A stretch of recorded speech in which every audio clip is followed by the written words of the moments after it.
नमस्कार दोस्तों, कोलकाता से आपका स्वागत है। सुबह का वक्त है। मेरे हाथों में कोलकाता की गर्म चाय है। पीछे स्टेशन है महानायक उत्तम कुमार मेट्रो स्टेशन। मेरे हाथों में कोलकाता के चर्चित अखबार हैं, जिसमें सबसे चर्चित अखबार द टेलीग्राफ, जिसका जिक्र अक्सर मैं दिल्ली से अपने वीडियो में भी करता रहा हूं। अखबार की पहली हेडलाइन है व्हील चेयर वर्सेस रथ, और आगे की जो हेडलाइन है उसका मतलब ये है कि ममता बनर्जी घायल शेरनी की तरह लड़ने के लिए मैदान में है। और इसके अलावा कुछ बंगाली अखबार भी हैं। लेकिन मैं आज यहाँ क्यों हूँ? साथ में हमारे प्रभाकर मणि तिवारी हैं, जनसत्ता अखबार में 25 सालों तक रहे, कोलकाता से वाकिफ हैं, पश्चिम बंगाल से वाकिफ हैं, यहाँ की राजनीति से वाकिफ हैं। लेकिन आज मैं यहाँ क्यों? इस चाय के प्याले के साथ, इन अखबारों के साथ। ये इलाका है टॉलीगंज का। टॉलीगंज का वो इलाका जहाँ फिल्मी हस्तियाँ भी रहती हैं। कई मायनों में ये इलाका मशहूर भी है। लेकिन आज टॉलीगंज चर्चा में इसलिए फिर से, क्योंकि इसी टॉलीगंज विधानसभा क्षेत्र से बीजेपी ने कल शाम अचानक बाबुल सुप्रियो को अपना उम्मीदवार घोषित किया है। बाबुल सुप्रियो जो आसनसोल से 2 बार जीते, केंद्र में मंत्री हैं, बीजेपी के लोकप्रिय नेताओं में शामिल हैं। पश्चिम बंगाल की बात करें तो सांसद रहते हुए, मंत्री रहते हुए बाबुल सुप्रियो को टॉलीगंज से क्यों उतारा? ऐसे कई सवाल हैं।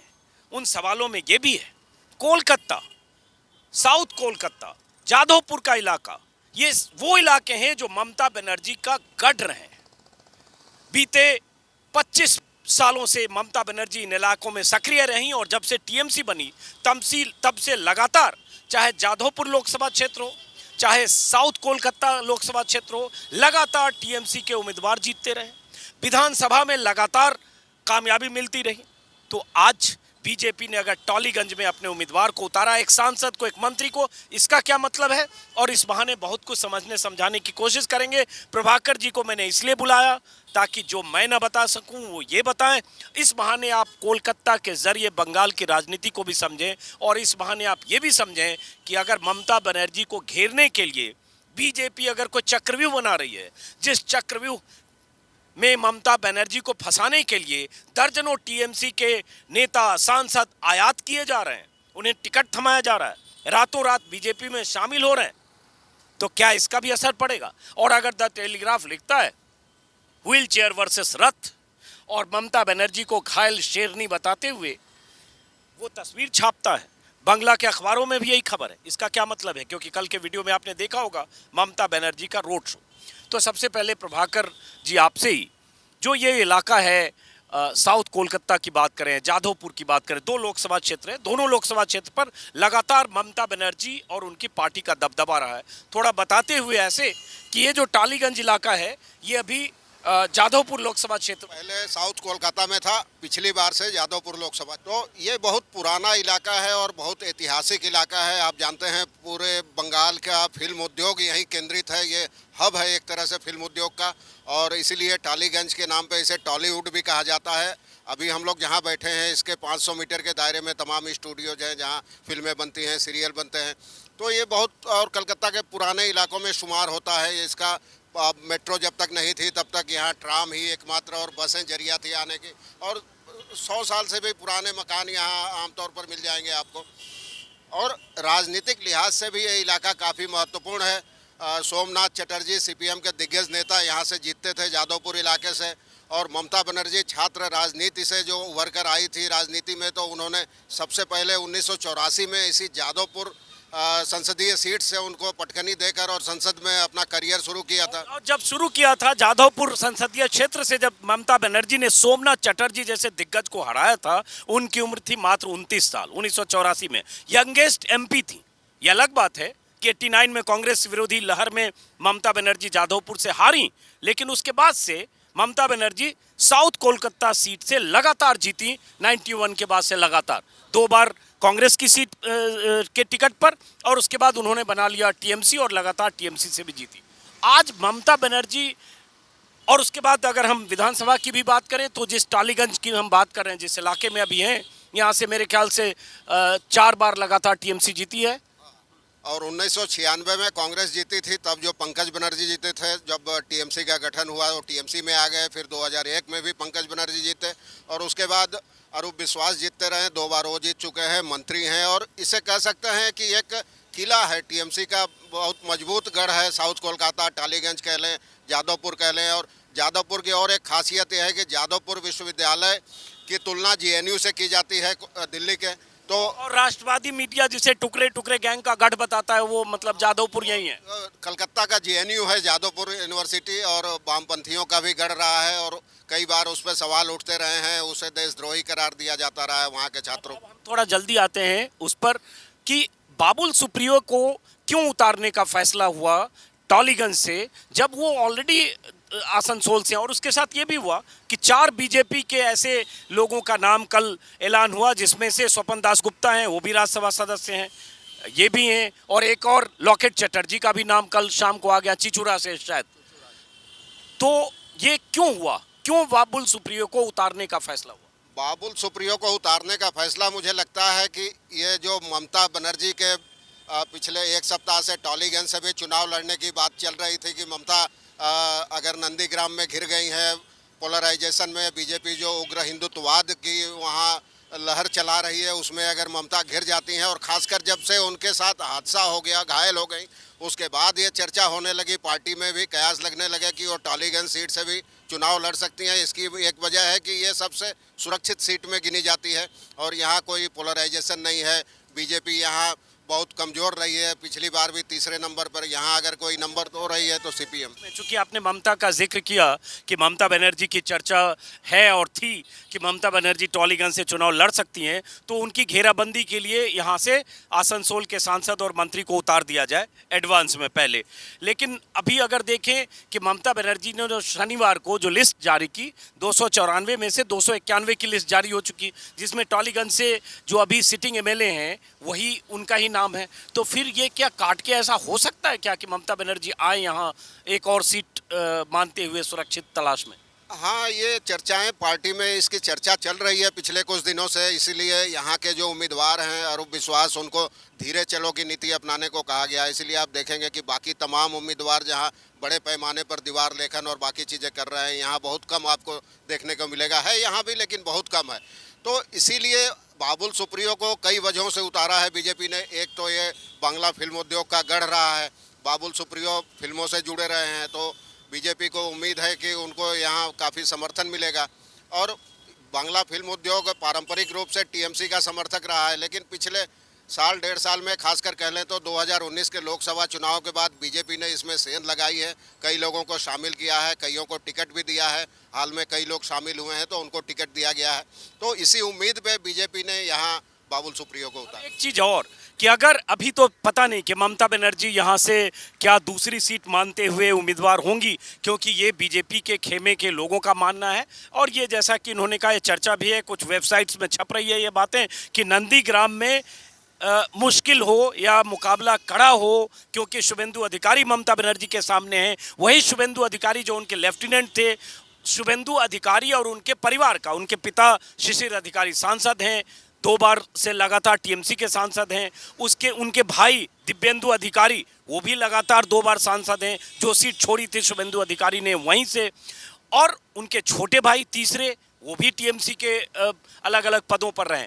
अब ये गढ़, वो जो नंदीग्राम गढ़ माना जाता है, तो अगर वो चुनौती होती है, ऐसा लगता है, तो क्या ममता बनर्जी सुरक्षित सीट में यहाँ टॉलीगंज तलाश कर यहाँ आ सकती है? एक सवाल है। लेकिन उसके साथ ये भी सवाल है कि ममता बनर्जी अगर नंदीग्राम गई भवानीपुर की सीट को छोड़कर, तो यही माना गया कि चूंकि वो एक फाइटर हैं और वो सीधे मैदान में आकर लड़ती हैं, जिसको हेड ऑन कहते हैं, इसलिए जब लगा कि उनका ही सिपह सलार, उनका ही बनाया आदमी अगर नंदीग्राम में बीजेपी के टिकट पर आ गया, तो उन्होंने तय किया कि वो नंदीग्राम जहां से ममता बनर्जी के लिए सत्ता का दरवाजा खुला, 2007 और 6 की वो लड़ाई, जहां से नंदीग्राम से ममता बनर्जी बनी, जहां से शुभेंदु अधिकारी बनी से मतलब ममता को मुख्यमंत्री के रास्ते की बात कर रहा हूं, ममता बनर्जी ने वहां से मैदान में उतरने का फैसला किया। अब सवाल उठता है, क्या ममता बनर्जी उस छवि के विपरीत, अभी तक छवि ये मानी गई कि ममता बनर्जी ने इतनी बड़ी चुनौती ली कि रिस्क लेकर भवानीपुर छोड़कर नंदीग्राम चली गई, क्योंकि वो बताना चाहती थी कि तुम हमारे बनाए हुए हो और हमारे खिलाफ, हमारी पार्टी के खिलाफ लड़ोगे तो हम वहीं आकर तुमसे मुकाबला करेंगे, उन्हीं के घर में जाकर, अधिकारी परिवार के। अब वो जो छवि है, अगर ममता बनर्जी सुरक्षित सीट मानकर टॉलीगंज आती है, वो छवि भी टूटेगी क्या, और क्या लगता है आपके हिसाब से क्या ये मुमकिन है? देखिए, पहले भी चर्चा हो रही थी कि वो भवानीपुर अपनी पारंपरिक सीट से भी लड़ेंगी और नंदीग्राम से भी लड़ेंगी। उन्होंने 18 जनवरी को ही ऐलान कर दिया था। बाद में चर्चाएं होने लगी, लेकिन ममता बनर्जी ने खुद कुछ नहीं कहा है। और यहाँ जो उम्मीदवार हैं अरूप विश्वास, वो भी जब पूछा गया कि क्या ममता यहाँ लड़ेंगी तो उनका बड़ा डिप्लोमेटिक रूप से कहना था कि ममता तो सभी 294 सीटों पर लड़ रही हैं। तो लेकिन अब मुझे लगता है कि जो हालात बदले हैं पिछले कुछ दिनों में, उसके बाद सुरक्षित सीट नहीं तलाशेगी। और ममता, हम लोग सब जानते हैं, फाइटर, जुझारू प्रवृत्ति की नेता रही हैं, कभी चुनौतियों से घबरा के हारने वाली या पीछे हटने वाली नहीं है। तो मुझे नहीं लगता कि अब वो सुरक्षित सीट तलाशेंगी, और मुकाबला चाहे जो हो, जब ओखल में सर दे दिया तो मूसल से क्या डर। अब ये बता जी, और ये बता दें कि टॉलीगंज का इलाका मेट्रो स्टेशन पीछे है, और यहाँ दोनों तरफ यहाँ चाय की दुकानें हैं। ये बंगाल का कल्चर है, चाय पीने के साथ यहाँ मैं देखता हूँ ब्रेड के साथ वो क्या बोलते हैं, ऑमलेट। हाँ, लेकिन वो ब्रेड अलग किस्म का कुछ होता है, जिसको वो शायद कुछ और नाम बोलते हैं, जो सुबह सुबह यहाँ लोग हाँ, ब्रेड ऑमलेट उसको कहते हैं अंग्रेजी। ब्रेड अलग अलग साइज, बंद ऑमलेट। ये लोग सुबह वहाँ उस ब्रेकफास्ट के लिए भी आ रहे हैं, और चूंकि मेट्रो स्टेशन है इसलिए यहाँ से ट्रेन समय है, अब दफ्तर का समय है, तमाम लोग अब जा रहे हैं, धीरे धीरे भीड़ बढ़ रही है। अब ये चूंकि टॉलीगंज का जिक्र इन्होंने किया, और फिल्म से जुड़े लोग, बंगाल की सांस्कृतिक विरासत को संभालने वाले लोग, बंगाली सिनेमा में और बंगाली सिनेमा के जरिए दुनिया भर में अपनी अदायगी, एक अलग किस्म का सिनेमा का कल्चर, उन सब का घर टॉलीगंज रहा है। और उसी टॉलीगंज में अब बाबुल सुप्रियो आ रहे हैं। अभी थोड़ा राजनीति की बात करें अगर, तो ऐसा नहीं है कि बीजेपी ने कोशिश अचानक की है इस इलाके में। मैं थोड़ा समझने की कोशिश कर रहा था, बाकी प्रभाकर जी बताएंगे। बीजेपी लगातार 10-12 सालों से जमीनी स्तर पर कुछ काम कर रही है। मैं देख रहा था अभी, अगर 10-12 सालों में, खास तौर से बीते 5-6 सालों में, आप 2011 अगर जाएंगे तो बीजेपी को इस इलाके में विधानसभा में अगर बात करें टॉलीगंज में, तो सिर्फ 2931 वोट मिले, 1.6%। और जो टीएमसी के एमएलए हैं अनूप विश्वास, उन्हें 1 लाख वोट मिले, 56%। सीपीएम का भी कर रहा, सीपीएम को 41%। वैसे ही 2006 का चुनाव देखेंगे असेंबली, तो सीपीएम और टीएमसी के बीच मुकाबला था, 46% टीएमसी और लगभग 46% से कुछ कम, 500 वोट कम सीपीएम। लेकिन बीजेपी लगातार कोशिश करती रही, और उसके बाद आज बीजेपी यहाँ अपने उम्मीदवार, ऐसे उम्मीदवार को चुनाव मैदान में उतार रही है जो इस धमक के लिए भी कि देखो, हम अब कोलकाता दक्षिण हो, चाहे जाधवपुर हो, चाहे कोलकाता के आसपास के इलाके हो, हम उन चेहरों को उतारेंगे जो बीजेपी जिन्हें बंगाली अस्मिता से जोड़ती है। तो ये भी वजह है क्या? हाँ, ये भी एक वजह है, क्योंकि ममता बहुत पहले से ही बंगाली अस्मिता और बनाम बीजेपी के हिंदूवाद के खिलाफ बंगाली अस्मिता का मुद्दा उठाती रही है, बाहरी बनाम स्थानीय मुद्दा उठाती रही है अस्मिता का। तो इसलिए, और बार बार अमित शाह भी डिफेंसिव मोड में कहते रहे हैं कि बीजेपी जीती तो भूमिपुत्र ही यहाँ मुख्यमंत्री बनेगा। और उन्होंने पहले कहा भी था कि जब हमारी, लेकिन भूमिपुत्र का नाम तय नहीं है, वहाँ दर्जनों भूमिपुत्र हैं। वहाँ बीजेपी स्टेट प्रेसिडेंट से लेके 8, 10, 12 भूमिपुत्र इंपोर्ट किए जा रहे हैं, जो शुभेंदु अधिकारी या कल को उनके पिता आ जाए, भाई आ जाए, सब भूमिपुत्र हैं। तो दर्जनों भूमिपुत्र हैं। यहाँ एक अगर कहें भूमिपुत्री अगर कह देते हैं तो एक हैं, एक बनाम अनेक है। हाँ, ये तो है, क्योंकि दरअसल दिक्कत है कि बीजेपी में कम से कम आधा दर्जन दावेदार हैं मुख्यमंत्री पद के, अगर उसे बहुमत मिला तो। इसलिए पार्टी बच रही है किसी का नाम लेने से। हालांकि ममता के खिलाफ शुभेंदु को उतार कर चेहरा जरूर एक पेश किया है, लेकिन मुझे नहीं लगता कि अगर किसी तरह बहुमत मिला भी तो शुभेंदु को मुख्यमंत्री बनाया जाए, क्योंकि बीजेपी में परंपरा रही है। टॉलीगंज पे आते हैं, उस पर फिर बात करेंगे। अब इस इलाके की बात करें, साउथ कोलकाता में बहुत लोगों की नज़र है, साउथ कोलकाता और जादवपुर इलाके में देश और विदेश के लोग भी जानना चाहते हैं, चूंकि यहाँ जैसा कि उन्होंने कहा, यहाँ ध्रुवीकरण का असर शहरी क्षेत्रों में वैसे नहीं होता जो बीजेपी बाकी इलाकों में कर रही है, करने की कोशिश बीते 5 सालों से कर रही है। अब अगर लोकसभा की बात करेंगे तो मैं देख रहा था सर कि 2019 के लोकसभा के नतीजे अगर देखेंगे तो मिमी चक्रवर्ती इस इलाके से, जो जाधवपुर इलाका है, इस इलाके से सांसद हैं, उन्हें 47% वोट मिले, लगभग 6,88,000। लेकिन बीजेपी को भी दिलचस्प ये है कि 3,93,000, लगभग 27% वोट बीजेपी को भी मिले। और अगर 2014 लोकसभा चुनाव भी जाते हैं, जाधवपुर लोकसभा क्षेत्र जिसके अंतर्गत ये टॉलीगंज आता है, 2014 भी जाते हैं तो टीएमसी को लगभग 5,84,000 वोट मिले, सीपीएम को 4,59,000 वोट, लेकिन बीजेपी को तब भी 1,55,000 वोट मिले। मतलब 2014 से 19 के बीच बीजेपी, लोकसभा की भी बात करो, 1.5 लाख वोट से लेकर 4 लाख वोट करीब करीब पहुंच गई। मतलब इस इलाके में बीजेपी ने पैर तो फैला लिया है बहुत तेजी से। हाँ, बीजेपी ने पैर फैलाया है पिछले 5 वर्षों में, लेकिन साथ ही हमें ये भी ध्यान रखना होगा कि लोकसभा का चुनाव ममता बनाम मोदी था और वो मुद्दे अलग थे, लेकिन विधानसभा चुनाव में हम सब जानते हैं मुद्दे अलग होते हैं, नेता अलग होते हैं और इसके असर भी नतीजे पर पड़ता है इसका लोकसभा विधानसभा। ये बात आपने सही कही कि सबको पता है कि अगर बीजेपी जीतती है तो कोई मोदी तो मुख्यमंत्री नहीं बनेंगे, प्रधानमंत्री हैं, बाकी दर्जन भर दावेदार में से कौन बनेंगे। लेकिन क्या ये भी सच नहीं है प्रभाकर जी कि मोदी का चेहरा, मोदी का नाम, मोदी का करिश्मा, मोदी मोदी मोदी मोदी मोदी नाम केवलम पर ही बीजेपी यहाँ चुनाव लड़ रही है। अभी मैं देख रहा था लॉकेट चटर्जी जो सांसद होते हुए वो भी विधायक का चुनाव लड़ रही हैं, चुचुड़ा से, हुगली जिले में, चुचुड़ा हुबली की सांसद है, वो भी चुनाव लड़ रही हैं। उनका एक बयान कहीं देखा कि हम 200 से ज्यादा सीटें जीतकर और हुबली की सारी विधानसभा सीटें जीतकर मोदी जी को गिफ्ट करेंगे। तो ये सब लोग ऐसे बोल रहे हैं कि मोदी जी के लिए करेंगे, मोदी जी को गिफ्ट करेंगे, तो हो तो सब मोदी जी के नाम पे रहा है। लेकिन ये सही है कि 2019 में जो हुआ, जिसमें नरेंद्र मोदी को या उनकी पार्टी को, नरेंद्र मोदी उम्मीदवार थे, प्रधानमंत्री के दावेदार थे और प्रधानमंत्री थे, लेकिन बीजेपी को 120 या 21 सीटों पर बढ़त दिखी बंगाल में, 164 के आसपास टीएमसी। तो क्या वो कन्वर्ट होगा क्या? मुझे नहीं लगता, क्योंकि जैसा कि मैंने पहले कहा, हम लोग सब जानते हैं कि लोकसभा और विधानसभा में वोटिंग पैटर्न अलग होता है। यहाँ मुख्यमंत्री चुनने के लिए और लोगों के सामने टीएमसी का तो एक चेहरा है, ममता का चेहरा है, लेकिन बीजेपी का चेहरा कोई नहीं है, इसलिए लोग कंफ्यूज हैं। भूमिपुत्र सारे लोग हैं और मोदी या अमित शाह यहाँ तो बन नहीं सकते मुख्यमंत्री, तो इसलिए लोगों में कन्फ्यूजन है। और मुझे लगता है इस कन्फ्यूजन का फायदा स्थानीय है, चूँकि टीएमसी और ममता बनर्जी तो उनको मिल सकता है। तो ये विधानसभा में बड़ा मुद्दा है, क्योंकि मुझे नहीं लगता लोकसभा में जो 121 सीटों पे बढ़त मिली थी, ये खुद टीएमसी बीजेपी वाले भी मानते हैं कि वो बरकरार नहीं रह पाएगी उतनी बढ़त हमारी। और 200 से ज़्यादा सीटें जीतने का दावा तो हम जानते हैं, चुनाव में तो निर्दलीय भी जीत। 200 से ज़्यादा तो अमित शाह कर रहे हैं, 200 से ज़्यादा मतलब 294 भी बोल सकते हैं, उसमें क्या फिर तो 94 ही बचेगा। तो उस दावे का तो हम सब जानते हैं कोई मतलब नहीं, बीजेपी भी मानती होगी। 200 से ज़्यादा का मतलब होता है कि टीएमसी पूरी तरह से ध्वस्त हो जाए, क्योंकि उस 94 में से कुछ इसको मिलेगा, कुछ कांग्रेस को, कुछ लेफ्ट को, कुछ पता नहीं किसको। लेकिन फिर वापस टॉलीगंज पे आते हैं, चूंकि टॉलीगंज इलाके में है और पीछे मेट्रो स्टेशन है, बार बार मैं जिक्र कर रहा हूँ। पीछे एक ऑटो वाले भाई साहब भी हैं, गौर से देख रहे हैं आप यहीं के रहने वाले हो? हैं, कहाँ के रहने वाले हो? टॉलीगंज। तो आपके हिसाब से क्या होगा टॉलीगंज में? ममता बनर्जी। क्या होगा? ममता बनर्जी होगा। ममता बनर्जी काम अच्छा तरीका से रहता है।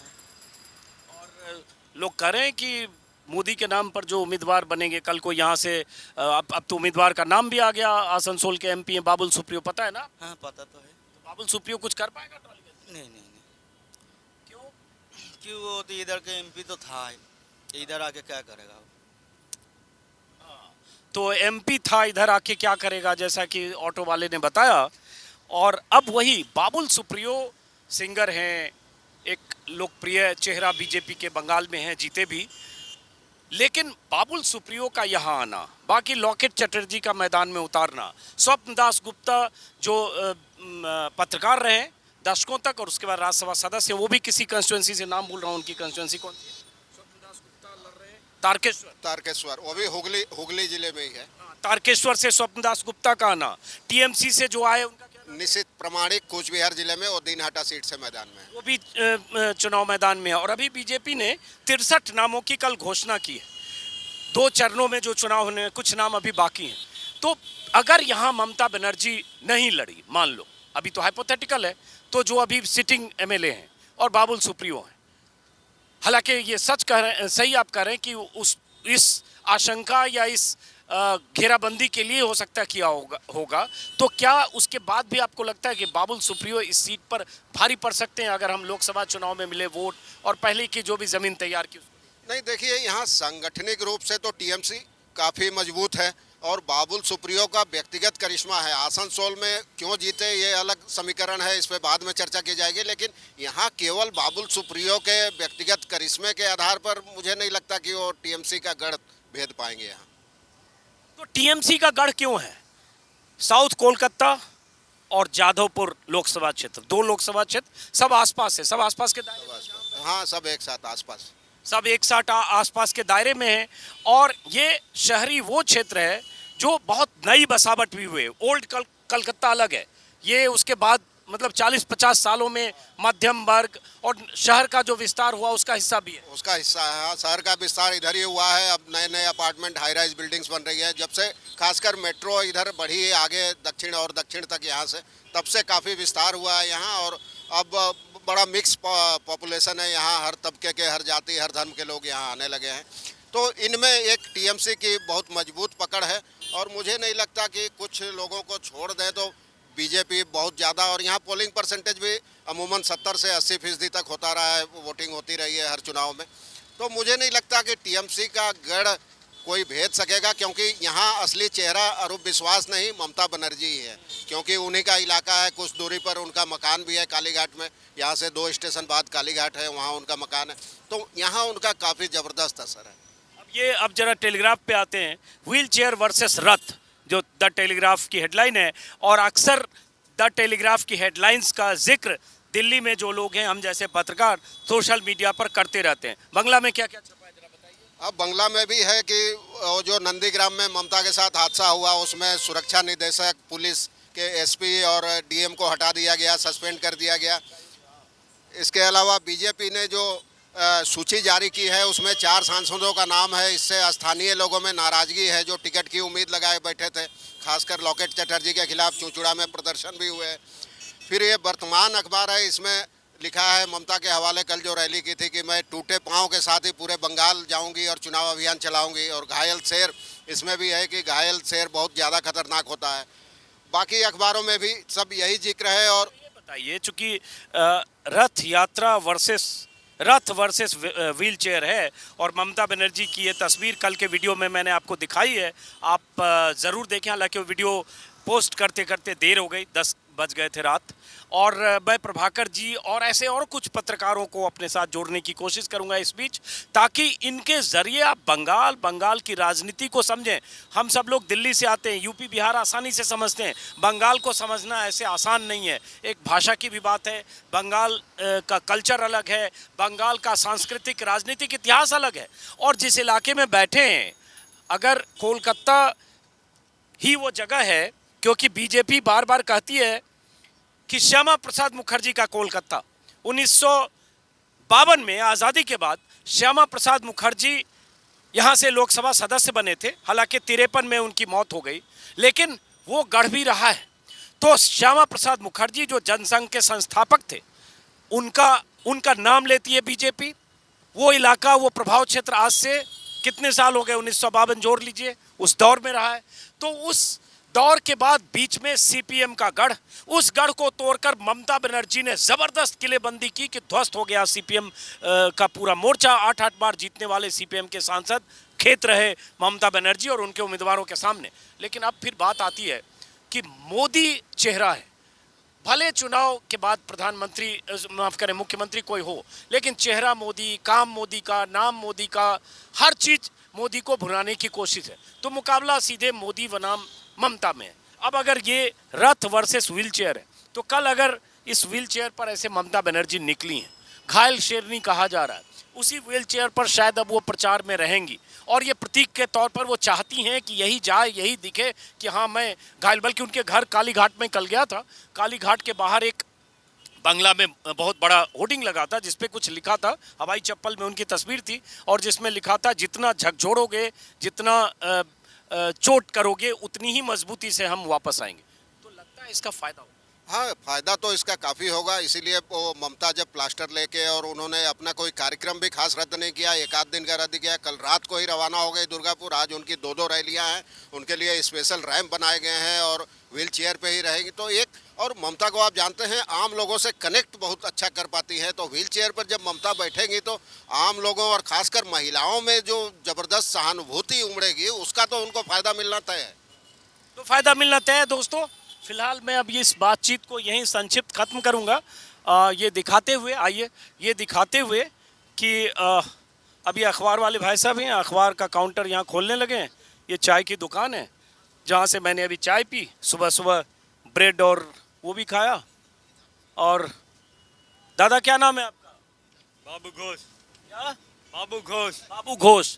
तो ये आपका स्टॉल है, ये हाँ? आपका स्टॉल है ना ये? चलना वही क्या होगा यहाँ टॉलीगंज में? चलिए में क्या हुआ? कौन जीतेगा? हाँ? क्या होगा, किसका माहौल है? आपको पता है ना यहाँ से बाबुल सुप्रियो कैंडिडेट हो गया है। तो बहुत दिन से दुकानदार गया है, बहुत दिन से वही का दुकान करता है। अच्छा, नहीं तो यहाँ जो मुकाबला है मोदी और ममता बनर्जी में, तो किसका माहौल है, क्या लगता है? वो सब बनता नहीं। हाँ, तो एक बात ये भी है कि बहुत सारे लोग कैमरे पर बोलने से बचते हैं। बहुत सारे लोग, नंदीग्राम में भी मैंने देखा, कोलकाता में भी देखा, बहुत सारे लोग बचते हैं। और बचने की बहुत सारी वजह हैं कि बहुत सारे पचड़े और लफड़े में नहीं पड़ना चाहते हैं, क्योंकि बंगाल में कार्यकर्ताओं के बीच झड़प, तनातनी और बहुत सारी वजह हैं। उस पर भी कभी हम विस्तार से बात करेंगे। फिलहाल इस वीडियो को ख़त्म करने से पहले इतना बता दूं कि प्रभाकर जी से और ऐसे एक दो और पत्रकार साथियों से बातचीत करते रहेंगे ताकि मैं भी समझूं, आप भी समझें। और आप अगर बंगाल की खबरें, बंगाल का राजनीतिक विश्लेषण, बंगाल में क्या हो सकता है, क्यों हो सकता है, कैसे हो सकता है, ऐसी चीज़ें आप समझना चाहें तो आप मेरे YouTube चैनल को सब्सक्राइब करें। लगातार अगले 30 दिन 35 दिन हो सकता है नतीजों तक मैं यहीं बंगाल में रहूँगा। फिलहाल इस वीडियो को ख़त्म करते हैं दोस्तों, फिर मुलाकात होगी किसी और वीडियो में।